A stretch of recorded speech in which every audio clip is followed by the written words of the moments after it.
Hello বন্ধুরা, welcome to আরকে sports. আশা করি তোমরা সবাই সুস্থ ও ভালো আছো। আজকের এই ভিডিওতে কিছু আপডেটস রয়েছে যেগুলো শেয়ার করব এক এক করে। তো প্রথম তো একটাই কথা বলবো, ভিডিওটা তোমরা শেষ অবধি দেখতে থাকো এবং এই চ্যানেলে প্রথমবার এসে থাকলে চ্যানেলটিকে তোমরা সাবস্ক্রাইব করে নিও। তো বন্ধুরা, প্রথম যে খবরটা দেব সেটা হচ্ছে সন্দেশ ঝিঙ্গান এশিয়ান কাপে শেষ ম্যাচে গুরুতর চোটের মধ্যে পড়ে, যেটার জন্য পুরো ম্যাচটা তিনি কন্টিনিউ খেলতে পেরেছিল না। যার কারণে এখন বর্তমান সময়ে দাঁড়িয়ে তার যে চোটের আপডেট, তিনি আইএসএল সিজন 10-এর সেকেন্ড লিগ যে সিজনটা হবে, মানে বাকি ম্যাচগুলো, বাকি 10 থেকে 12টা ম্যাচ খেলতে পারবে না। পুরোপুরি আইএসএল সিজন থেকে কিন্তু রুলড আউট হয়ে গেছে, এমনটাই কিন্তু খবর রয়েছে। তো এই খবরটা কিন্তু এফসি গোয়া দলের কোচ মানালো মার্কুয়েজকে খুব ভাবাচ্ছে, কারণ তিনি মানে সন্দেশ এবং ওডেই অনাইডিয়ার যা জুটি ছিল, বেস্ট ডিফেন্সের জুটি ছিল এই মরশুমে, সেই জুটিটা কিন্তু মোটামুটি ভেঙে গেল। এবার হ্যাঁ, মানালো মার্কুয়েজের মতো কোচ রয়েছে, সেখানে অন্য কোনো প্লেয়ার অবশ্যই এসে তার জায়গাটা পূরণ করতে পারে, কিন্তু সেইভাবে সন্দেশ ঝিঙ্গান এবং ওডেই অনাইডিয়ার যে জুটিটার রিপ্লেসমেন্ট খুব তাড়াতাড়ি কিন্তু হবে না। অন্য কোনো প্লেয়ার এসে তাড়াতাড়ি করতে পারবে না, সময় লাগবে। ততদিনে এফসি গোয়া দলের ডিফেন্সের হাল কিন্তু অন্যরকমও হয়ে যেতে পারে, কারণ খুবই শক্তিশালী একটা ডিফেন্স লাইন আপ ছিল। এর পরের খবরে আসি। পরের খবরটা অবশ্যই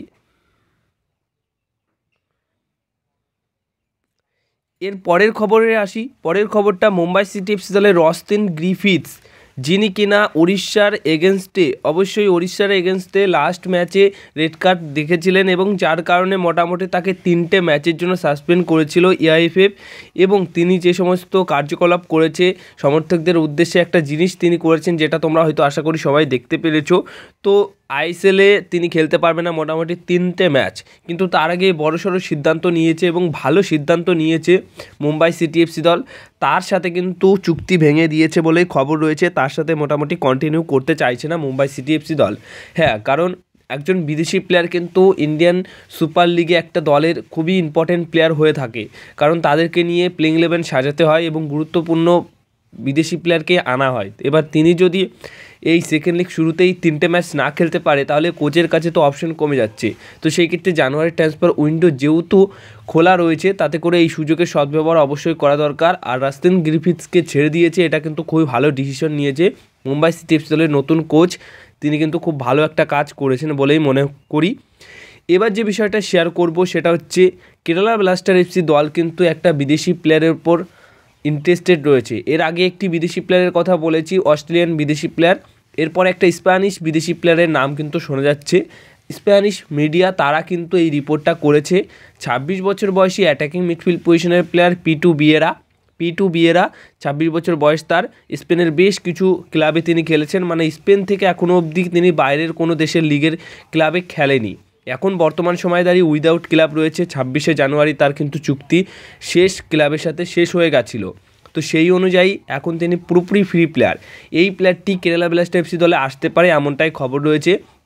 তোমরা জানো যে পেপরার রিপ্লেসমেন্ট কিন্তু কেরালা ব্লাস্টার এফসি দল খুঁজছে। তো পেপরার রিপ্লেসমেন্ট হিসেবে যদি স্ট্রাইকার না নিয়ে আসে, একটা মিডফিল্ডার নিয়ে আসে কেরালা ব্লাস্টার এফসি দল, সেটা মোটামুটি খুব ভালো হবে, কারণ অলরেডি ফেদর রয়েছে যিনি কিনা নতুন সাইনিং, এছাড়া ডিমান্টাকস রয়েছে। তো এই দুজন তো স্ট্রাইকার পজিশনে খেললো, তো পেপরার বদলে একটা মিডফিল্ডার আনলে সেটা কিন্তু খুব ভালো সাইনিংই হবে। তো এখন এটাই দেখার যে এই প্লেয়ারটির সাথে ডিল ডান করে নেয় নাকি অন্য কোনো বিদেশি প্লেয়ারের সাথে ডিল ডান করে কেরালা ব্লাস্টার এফসি দল, সেটাই দেখার রয়েছে। যখনই আপডেট পাবো তখন কিন্তু তোমাদেরকে আরও একবার জানিয়ে দেবো। এবার সবশেষে মোহনবাগান দলকে নিয়ে খবর দিয়ে দিই। মোহনবাগান দলের আন্তোনিও লোপেস হাবাস, যিনি কোচ, সেই কোচ কিন্তু গতকাল থেকে সল্টলেক স্টেডিয়ামের যে প্র্যাকটিস গ্রাউন্ড রয়েছে সেখানে ক্লোজ ডোর প্র্যাকটিস শুরু করে দিয়েছে। মানে নেক্সট ম্যাচ রয়েছে ডার্বি ম্যাচ, আর সেটার জন্য কিন্তু কঠোর পরিশ্রম করাচ্ছে প্লেয়ারদের কোচ আন্তোনিও লোপেস হাবাস। অবশ্যই সেখানে কোচ আন্তোনিও লোপেস হাবাসের কিছু পরিকল্পনা থাকছে। কোচ আন্তোনিও লোপেস হাবাসের কাছে এটা মানতেই হবে যে প্ল্যান এ বি থাকে। তিনি এই নয় যে মোটামুটি যে একটা গোল দিয়ে দিয়েছে, দুটো গোল দিয়ে দিয়েছে, তখন ম্যাচ ছেড়ে দিচ্ছে, পুরো ডিফেন্স করে নিচ্ছে, এরকম নয়। তার কাছে কিন্তু একটা প্ল্যান এ বি থাকে, যেটা আমরা জোয়ান ফ্যান্ডার ফিলোসফিতে দেখিনি। এবং তিনি কিন্তু যেটুকু খবর, যে তিনি না এক একটা প্লেয়ারকে একটা দায়িত্ব দিয়ে দেয়, পুরো 90 মিনিট অবধি যদি খেলায় একটা প্লেয়ারকে, সেই প্লেয়ারকে এমন একটা দায়িত্ব দিয়ে দেবে যে তুমি এই কাজটাই করবে, সেরকম দায়িত্ব কিন্তু দিয়ে দেয়।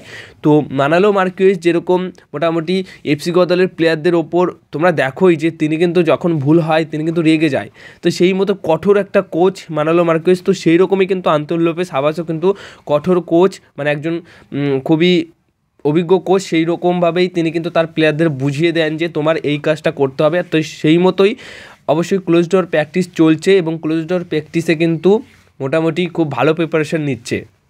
এছাড়া যে কজন প্লেয়ার এশিয়ান কাপের জন্য গেছিলো, তোমাদের গতকালের সকালের ভিডিওতে বলেছিলাম যে গতকাল বিকেলের অনুশীলনে যোগদান করতে পারে, আর সেটাই হয়েছে। গতকাল বিকালের অনুশীলনে তারা সবাই এসে কিন্তু প্র্যাকটিস করেছে। মানে এবার ডার্বি ম্যাচ পুরোপুরি পূর্ণ শক্তিশালী দল নিয়েই কিন্তু খেলতে পারবে মোহনবাগান দল।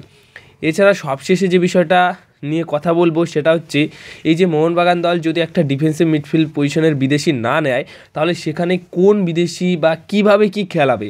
তো দেখো, সেইখানে অবশ্যই খেলাতে পারে দীপক টাংরি। গেলেন মার্টিন্সকে নিয়ে ভরসা নেই, দীপক টাংরি যা এশিয়ান কাপে খেলেছে তাতে করে একটু হলেও ভরসা কিন্তু দিচ্ছে। এবার ওই জায়গাটা দীপক টাংরি তো অপশন হিসেবে রয়েছে, অনিরুদ্ধ থাপাও তো রয়েইছে। তো এই দুইজন ইন্ডিয়ান প্লেয়ার ছাড়াও কিন্তু আর একটা অপশন রয়েছে হেক্টর ইউস্টে বা ব্রেন্ডন হামিল। তো ব্রেন্ডন হামিলের ডিফেন্সিভ মিডফিল্ড পজিশনের খেলার কিন্তু অভিজ্ঞতা তেমন একটা নেই, কিন্তু হেক্টর ইউস্টের আছে। তাই হেক্টর ইউস্টেকে কিন্তু খেলাতে পারে, একটা ভালো অপশন থাকছে সেখানে। ব্রেন্ডন হামিলকে আনোয়ারের পাশে ডিফেন্সে খেলিয়ে হেক্টরের পাশে কিন্তু, মানে হেক্টরকে ডিফেন্সিভ মিডফিল্ড পজিশনে খেলালে কিন্তু মোটামুটি প্রবলেমটা সলভ হতে পারে, যদি কোনো বিদেশি সিডিএম না নিয়ে আসে। বাট এই যে বিষয়টা, এটা কিন্তু খুব তাড়াতাড়ি হবে না, কারণ আনোয়ার আলী কিন্তু ডার্বি ম্যাচে খেলবে না এমনটাই খবর রয়েছে, এবং তার ফেরা, মানে তিনি ম্যাচে ফিরবেন মোটামুটি 2 থেকে 3টে ম্যাচ পরে গিয়ে, এমনটাই আমার কাছে খবর রয়েছে। যদিও বা আমি এই খবরটাই জানি, বাট আমি চাই যে আমি ভুল হয়ে যাই এই খবরটা নিয়ে, কারণ তিনি আগেই খেলুক এটা আমি চাই। বাট যেটুকু খবর রয়েছে সেটাই আমি তোমাদেরকে শেয়ার করলাম, যে তার ফিরতে মোটামুটি উড়িষ্যা ম্যাচে তিনি ফিরতে পারেন, এমনটাই খবর রয়েছে। তো এই ছিল আজকের আপডেটস। যদি ভিডিওটা ভালো লেগে থাকে অবশ্যই ভিডিওতে লাইক শেয়ার কমেন্ট করো। যদি নতুন কোনো সিডিএম না নিয়ে আসে, তাহলে সিডিএম পজিশনে কাকে খেলানো উচিত কোচ হাবাসকে, সেটা অবশ্যই কমেন্ট বক্সে জানিও। এটা তোমাদেরকে বলে দিই যে কোচ সিডিএম কিন্তু একটা খেলায়, তার প্লেইং 11-এ সিডিএম পজিশনের প্লেয়ার অবশ্যই একটা রাখবে, যে কিনা যেরকম কার্ল ম্যাকুককে রেখেছিল, তো তেমন সেই জায়গাটায় কে নেবে সেটাই এখন দেখার রয়েছে। আর চ্যানেলটিকে তোমরা সাবস্ক্রাইব অবশ্যই করে নিও।